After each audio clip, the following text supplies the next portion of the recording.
you've got a business called the One Planet Group that invests specifically in making society a better place. Is that the business manifestation of the vehicle for hope that you're trying to spread?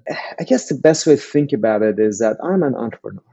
And entrepreneurship to me simply means building things. And it doesn't have to be a business. Now, it just happens that that is what I have passion for and I think I'm good at. Uh, so I see my ability to build this business in a manner that can help also evolve the way we build businesses as a way that it can contribute to the betterment of the world.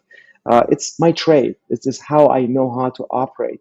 And the way this whole thing came about was that, which is, by the way, it's full circle. The same spiritual beliefs that I had when I was getting beaten up in Iran. It's the same spiritual beliefs, but used in a different ecosystem.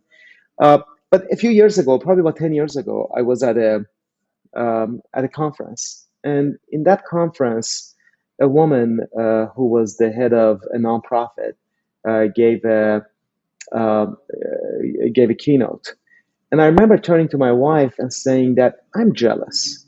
She said, "What do you mean?" I said, she goes to work every day and she's offering service. She's fulfilled. She's got joy. Now you got to think about the fact that when I took my company public, at that moment, what was I thinking about? Okay, what comes next? Another IPO, bigger IPO, another company I'm going to build, bigger company. Because no IPO, no selling of a company by itself brings you joy. It just simply doesn't. And if that is going to bring you joy, somebody is doing something bigger and better and more interesting. So you have to keep running after the next thing. But what was interesting about that woman was she was getting joy and fulfillment every day. Why? Because she was serving. So what went through my mind is that why do nonprofits stand for betterment of the world and for profits for greed?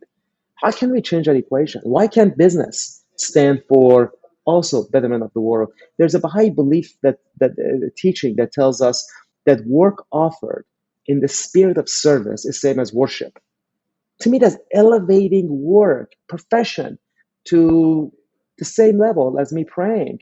That's amazing. That's phenomenal. So I wanted to find a way to infuse my business with those spiritual elements that would allow me to serve the world.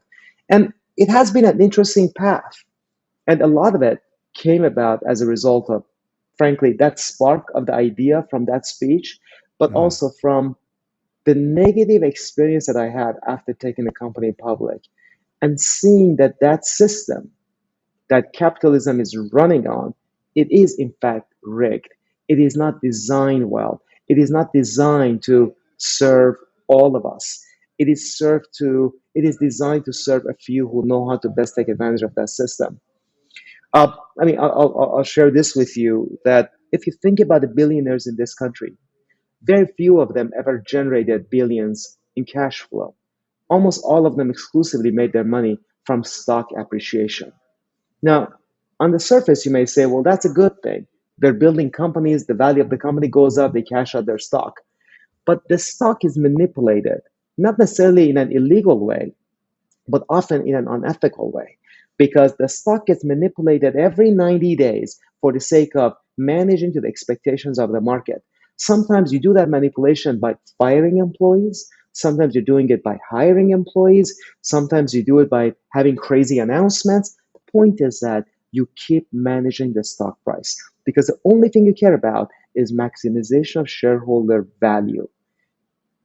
Now, I heard one of the CEOs of a Fortune 500 company in front of the US Congress say, unethical is not illegal, make it illegal so I won't do it. How do you make unethical illegal? Because there's no end to it, there's always a way to go around it.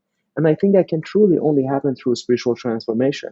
Unless my heart wants to do good in the world and not proactively do bad, that's going to come from my core. That's not going to come from the laws. Laws are not going to make me not racist. Laws may make me scared of being racist, but they will not make me not racist. So that is going to be a spiritual transformation that's required. And that's what I like to see happening, the spiritual transformation for businesses and the way we operate them.